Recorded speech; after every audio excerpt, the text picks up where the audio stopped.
Innal hamdalillah nahmaduhu wa nasta'inuhu wa nastaghfiruh wa na'udzu bihi min syururi anfusina wa min sayyiati a'malina. May yahdihillahu fala mudhillalah wa may yudlilhu fala hadiyalah. Asyhadu an la ilaha illallah wahdahu la syarikalah wa asyhadu anna sayyidana wa nabiyyana Muhammadan abduhu wa rasuluhu la nabiyya ba'dah. Allahumma salli wa sallim wa barik ala sayyidina Muhammadin wa ala alihi wa sahbihi wa man tabi'ahum bi ihsanin ila yaumiddin. Amma ba'd. Fa inni usikum wa nafsi bi taqwallah wa ta'atihi la'allakum tuflihun. Faqad qala tabaraka wa ta'ala fi kitabihil karim, a'udzu billahi minasy syaithanir rajim. Ya ayyuhalladzina amanu taqullaha haqqa tuqatih wala tamutunna illa wa antum muslimun. Tsumma qala an-nabiyyu sallallahu alaihi wasallam, ittaqillaha haitsuma kunta wa atbi'is sayyi'atal hasanata tamhuha wa khaliqin nasa bi khuluqin hasan.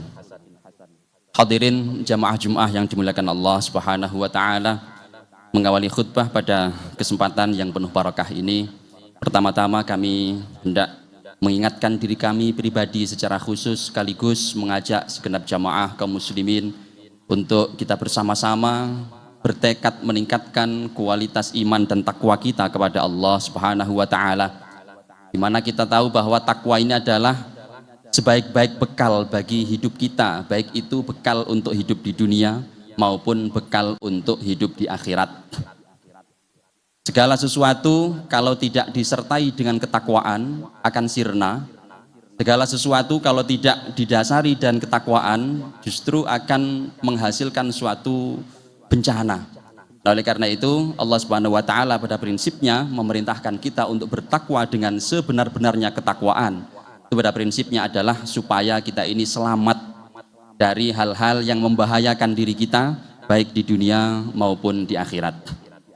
Hadirin yang dimuliakan Allah Subhanahu wa taala, salah satu hal yang penting untuk kita ketahui dalam rangka meningkatkan kualitas iman dan takwa kita kepada Allah Subhanahu wa taala tentu adalah kita juga harus mengetahui hal-hal yang menghancurkan ketakwaan itu.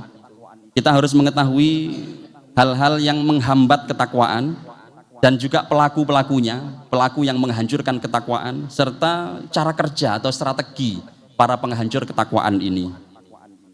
Tentu ada banyak sekali kalau kita mau sebutkan satu persatu, akan tetapi satu yang sangat menarik, yang kita semuanya sudah hafal. Saya yakin di majelis yang penuh barakah ini tidak ada yang tidak menghafalkan pesan Allah dalam surah An-Nas. A'udzu billahi minasyaitonir rajim. Bismillahirrahmanirrahim.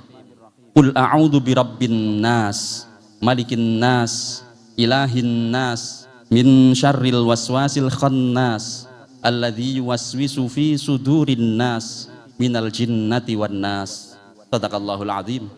Katakanlah, a'udzu birabbin nas, aku berlindung kepada Tuhannya manusia, Rabbnya manusia, malikin nas, rajanya manusia, sang maharajanya manusia, ilahin nas, sesembahannya manusia, Tuhannya manusia. Berlindung dari apa? Min syarril waswasil khannas, dari buruknya, dari jahatnya al waswasil khannas, bisikan lembut yang sangat tersembunyi, alladzi yuwaswisu fi sudurin nas, yang selalu menggoda, membisikkan bisikan-bisikan jahat tadi itu fi sudurin nas, di dalam hatinya manusia-manusia, minal jinnati wan nas, dan di sini adalah pelakunya bisa saja berupa dari golongan jin dan juga golongan manusia. Hadirin jamaah yang dimuliakan Allah Subhanahu wa taala, dari ayat ini kita bisa tahu bahwa Allah Subhanahu wa taala menegaskan ada satu yang patut kita waspadai yang menjadi sumber dari segala kehancuran ketakwaan nanti itu, yaitu al-waswasah. Al-waswasah, para ulama dahulu seringkali menerjemahkan al-waswasah ini sebagai as-sautul khafi, sehingga diterjemahkan dalam bahasa kita menjadi bisikan, yaitu suara yang sangat lembut yang kadang kita tidak tahu dari mana sumbernya, siapa yang membisikkan, kita tidak tahu. Tahu-tahu seolah-olah dia membisikkan kita dan kadang tidak muncul suaranya sama sekali. Saking khafi, saking lembutnya, saking samarnya. Nah, sehingga kita tidak terdengar aksaranya atau suaranya. Tapi kita bisa menangkap itu dari dalam hati kita, dari dalam pikiran kita, sehingga kita kemudian berangan-angan. Sehingga kita mempunyai keinginan. Kalau keinginan itu positif, angan-angan itu positif, tentu ini menjadi suatu hal yang positif, yang bagus, dan itu bukan suatu waswasah. Menjadi suatu motivasi. Tetapi ketika itu isinya negatif, syarril waswasil khannas, bisikan jahat, ini adalah sesuatu yang negatif, dan jahat itu tidak mesti harus mencelakakan secara zahir, tidak mesti harus mencelakakan secara fisik, membuat orang jatuh sehingga luka pada badannya, tidak mesti seperti itu. Tetapi menghancurkan ketakwaan ini adalah bahaya yang paling besar, bahaya yang paling sulit untuk ditangkal. Yaitu ketika menghancurkan ketakwaan, menghancurkan keimanan, menghancurkan niat baik, menghancurkan itikat baik. Kadang kita ingin beribadah, awalnya niatnya sudah tulus, tidak ada niat macam-macam. Kita belajar mondok, niatnya sudah tulus, tidak ada niat macam-macam. Tapi kemudian di tengah jalan ada saja bisikan-bisikan itu yang kita tidak tahu dari mana sumbernya. Tiba-tiba membuat kita ingin putus dari pondok. Tiba-tiba membuat kita ingin boyong. Tiba-tiba membuat kita tidak suka dengan guru. Na'udzubillah. Tiba-tiba membuat kita tidak suka dengan suatu pelajaran. Tiba-tiba tidak suka dengan teman dan lain sebagainya. Kita tidak tahu sejak kapan itu muncul bisikannya. Siapa yang membisikkan? Kita tidak tahu. Tapi cara kerjanya rapih sekali. Oleh karena itu, para ahli kesehatan modern memasukkan penyakit was-was ini sebagai gangguan mental atau yang mereka biasa sebut dengan OCD, yaitu Obsessive Compulsive Disorder. Suatu gangguan mental yang menyerang jiwa manusia, menyerang pikiran manusia, yang membuat orang itu menjadi hancur entah masa depannya atau gagal melakukan kebaikannya. Kita sudah berangkat ke pondok, kita sudah berangkat ke sekolah, kita sudah berangkat belajar, mengaji kepada kiai, kepada guru, kepada ustadz, tapi kemudian di tengah jalan berubah pikiran. Siapa yang membisiki? Tidak jelas, tetapi nyata. Nah, ini adalah gangguan-gangguan yang membuat kita cemas. Pasti biasanya nanti indikasinya, tanda-tandanya adalah seseorang itu mengalami kecemasan. Oleh karena itu para ahli kesehatan memasukkan ini sebagai gangguan mental atau gangguan jiwa. Yang salah satu indikasinya itu adalah berupa kecemasan. Dan tahun lalu Kementerian Kesehatan merilis sebuah data bahwa usia 0 sampai 17 tahun telah diteliti ada sekitar 34,9% mengalami gangguan kesehatan mental yang berupa kecemasan ini. Belum berupa gangguan-gangguan yang lain, yang itu juga produk dari waswasah, produk dari waswasil khannas, bisikan jahat yang sangat tersembunyi. Ini baru anak usia sampai 17 tahun, remaja, kira-kira anak-anak usia SMA kalau hari ini. Mulai dari SD, SMP, SMA, gangguan kecemasannya sebegitu tinggi tingkatnya di Indonesia, 34,9 itu tahun lalu. Tidak tahu tahun sekarang belum dirilis tentunya. Belum usia di atasnya, usia 18 sampai 30 sampai 40. Ini juga gangguan mentalnya tidak kalah tinggi karena mereka ada tuntutan hidup. Kalau usia 17 tahun tuntutan hidupnya belum terlalu tinggi. Itu saja sudah mengalami kecemasan yang luar biasa. Bagaimana dengan usia yang sudah mengalami sudah punya tuntutan hidup, tuntutan keluarga, anak, sosial dan lain sebagainya. Ada tekanan-tekanan yang harus dihadapi. Maka pasti kecemasannya itu akan lebih tinggi lagi. Nah, oleh karena itulah para ulama kemudian saking besarnya bahaya waswasah, gangguan mental seperti ini yang membuat seseorang itu cemas, akhirnya dari kecemasan itu dia tidak mampu melakukan kebaikan, sampai para ulama menyebut al-wasawis mabda'u kulli syarr. Bahwasannya waswasah itu adalah awal dari segala keburukan. Pada prinsipnya manusia itu lahir dalam keadaan fitrah, fitrahnya pasti baik. Tidak ada anak lahir langsung ingin menjadi penjahat. Tapi karena ada bisikan-bisikan, ada faktor-faktor tekanan sosial, ada macam-macam tekanan dari kanan kirinya, bisikan dari kanan kirinya, akhirnya dia merasa harus melakukan sesuatu yang menyalahi fitrahnya, sehingga dia berbuat kejahatan. lalu masa depannya menjadi hancur, ketakwaannya pun demikian, keimanannya pun demikian.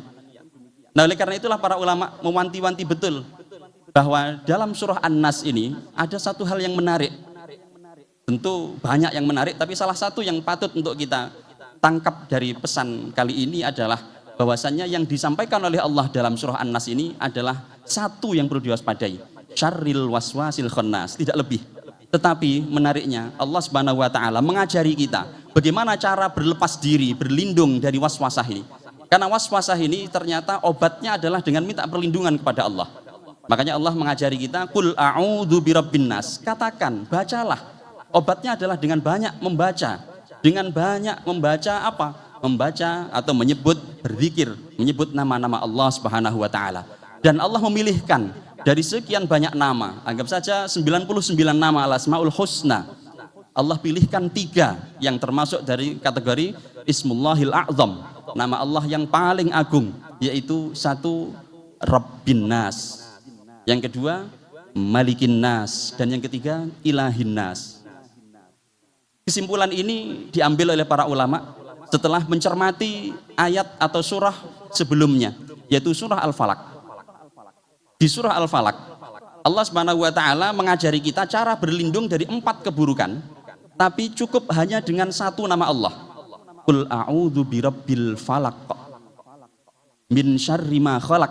Kalau kejahatan itu muncul, keburukan itu muncul dari makhluk, muncul dari orang lain, muncul dari makhluk lain yang tampak di depan mata kita, kita berlindungnya hanya pakai 1 senjata, yaitu nama Allah yang disebut Rabbil Falaq. Hanya 1 nama. Tapi ketika min syarril waswasil khannas, yang harus kita minta kepada Allah supaya kita dilindungi darinya hanya 1, min syarril waswasil khannas, dari buruknya, jahatnya bisikan yang sangat tersembunyi.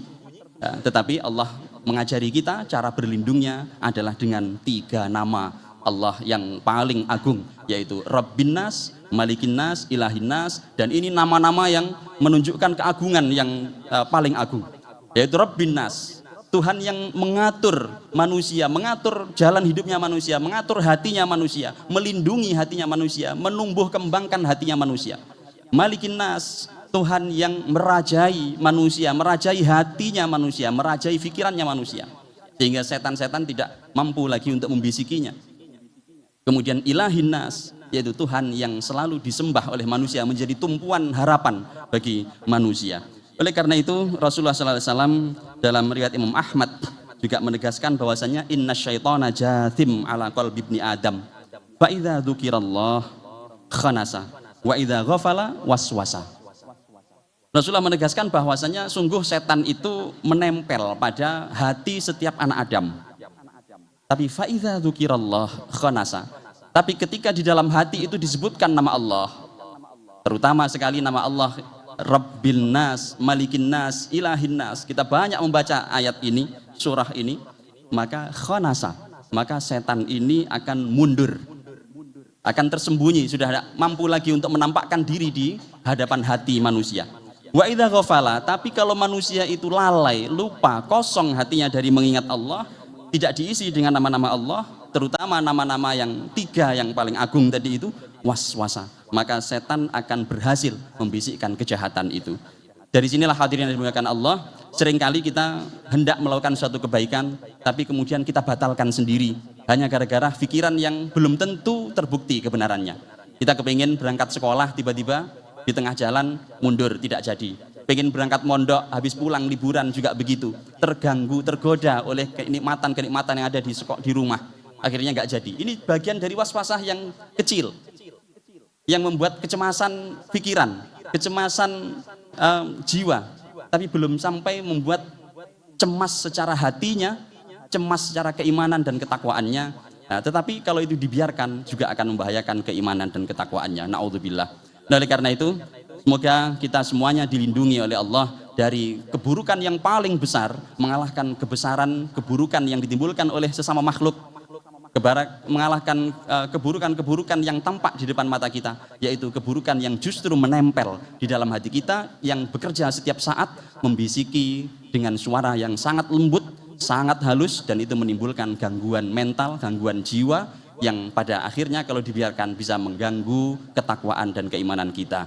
Barakallahu li wa lakum fil Qur'anil azim wa nafa'ani wa iyyakum bima fihi minal ayati wa dzikril hakim wa taqabbala minni wa minkum tilawatahu innahu huwal barrur raufur rahim.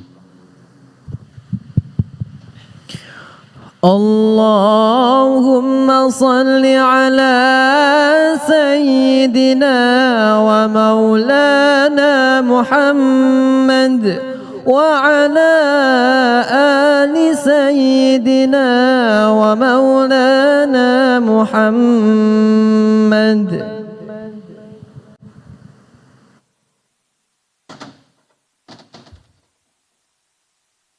Alhamdulillahi rabbil alamin hamdan katsiran kama amar.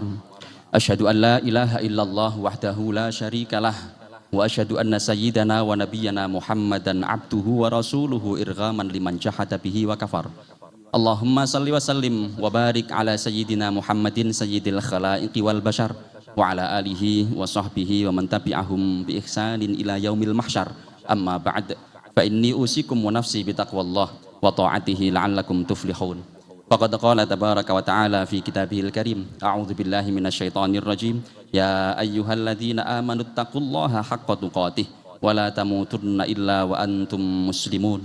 Wa qala aidan, innallaha wa malaikatahu yusalluna 'alan nabi ya ayyuhalladzina amanu sallu 'alaihi wa sallimu taslima. Allahumma salli ala sayyidina Muhammad wa sallim. Allahumma ighfir lil muslimin wal muslimat wal mu'minina wal mu'minat al ahya'i minhum wal amwat. Allahumma habbib ilainal iman wa zayyinhu fi qulubina wa karrih ilainal kufra wal fusuqa wal isyan waj'alna minar rasyidin. Rabbana zalamna anfusana wa illam taghfir lana wa tarhamna lanakunanna minal khasirin. Allahumma ansur ikhwananal muslimin, Allahumma ansur ikhwananal muslimin al mujahidin fi kulli makan bi rahmatika ya arhamar rahimin. Rabbana atina fid dunya hasanah wa fil akhirati hasanah wa qina adzabannar. Sallallahu alaihi sayyidina Muhammad wa ala alihi washabbihi baraka wasallam. Alhamdulillahi rabbil alamin. Ibadallah, innallaha ya'muru bil 'adli wal ihsan wa ita'i dzil qurba wa yanha 'anil fahsya'i wal munkari wal baghi ya'idukum la'allakum tadhakkarun wa la dzikrullahi akbar. Aqimussalah.